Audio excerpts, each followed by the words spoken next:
ये कहानी है 31 अक्टूबर 1984 की। ये कहानी है उस दिन की जब former prime minister Shrimati Indira Gandhi को उन्हीं के घर में उन्हीं के दो बॉडीगार्ड्स ने 33 गोलियां मारकर छलनी कर दिया। आज दिन है 31 अक्टूबर 1984 का और प्रधानमंत्री निवास में आज सुबह की शुरुआत किसी और दिन की तरह ही हुई है। फर्क सिर्फ इतना सा है कि आज एक बहुत बड़े पेड़ को गिराने की साजिश है जो कई महीनों से चल रही थी। इस साजिश को अंजाम देने वाले भी कोई और नहीं, देश की पहली महिला प्रधानमंत्री इंदिरा गांधी के फेवरेट बॉडीगार्ड्स में से ही हैं। एक तो ये बेअंत सिंह जो कि पिछले 10 सालों से पीएम के स्पेशल सिक्योरिटी गार्ड्स में से एक था और ये फेवरेट भी था, इसलिए पिछले 10 सालों में पीएम के साथ कई विदेशी दौरों पर as a personal security guard गया था। और दूसरा ये 22 साल का सतवंत सिंह जो कि पीएम सिक्योरिटी में अब गोलियां चलने से कुछ समय पहले इस वक्त उनके साथ कुछ लोग और चल रहे हैं। उनके अपने personal secretary R K. Dhawan, personal security officer Rameshwar Dayal, पुश्तैनी नौकर नाथूराम और उनको धूप से बचाने के लिए छतरी पकड़ के चलते हुए कांस्टेबल नारायण सिंह। अनफॉर्चुनेटली आज के दिन फॉर्मर पीएम ने बुलेट प्रूफ जैकेट भी नहीं पहनी है,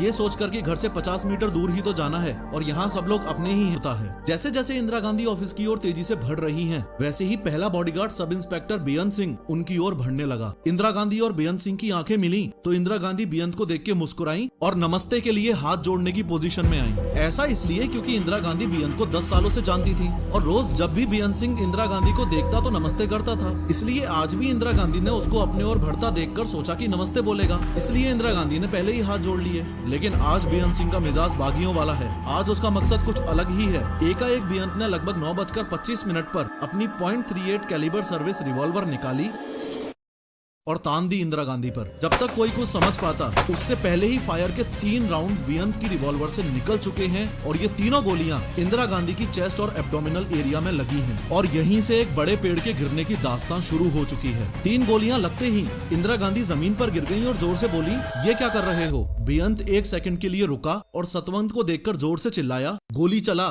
सतवंत जो अभी तक बेअंत के पास बूथ बना खड़ा था वो अपनी कार्बाइन बंदूक को इंदिरा गांधी की ओर घुमाकर 30 गोलियां बर्स्ट फायर कर देता है। इंदिरा गांधी को बचाने के लिए जैसे ही उनके personal security officer Rameshwar Dayal आगे बढ़े तो उनके पांव में सतवंत के द्वारा चलाई गई गोलियां लगी और वो वहीं पर गिर गए। एक अकबर रोड यानी कि पीएम ऑफिस से एक पुलिस ऑफिसर दिनेश कुमार भट्ट ये देखने के लिए बाहर आए कि ये गोलियां कहां चली हैं। उसी समय बेअंत और सतवंत सिंह ने अपने वेपन्स फेंककर सरेंडर करने के लिए हाथ खड़े कर दिए और कहने लगे कि हमको जो करना था वो हमने कर दिया, अब तुम्हें जो करना है कर लो। और उन्होंने इंदिरा गांधी से ऑपरेशन ब्लू स्टार का बदला ले लिया। ऑपरेशन ब्लू स्टार में इंदिरा गांधी ने सिखों के पवित्र स्थल गोल्डन टेम्पल को कुछ अलगाववादियों से आर्मी ऑपरेशन के जरिए फ्री करवाया था। आर्मी ऑपरेशन की वजह से काफी सिख उनसे खफा थे। कांस्टेबल नारायण सिंह ने आगे कूदकर बेअंत सिंह को जमीन पर पटक लिया। पास के गार्ड रूम से आईटीबीपी के जवान दौड़ते हुए आए और उन्होंने सतवंत सिंह को भी अपने घेरे में ले लिया। टोटल 33 फायर किए गए हैं जिसमें से 30 गोलियां इंदिरा गांधी को लगी और काफी गोलियां उनके शरीर को चीरकर निकल गयी। इंदिरा गांधी के पर्सनल सेक्रेटरी आर.के. धवन ने होश संभाला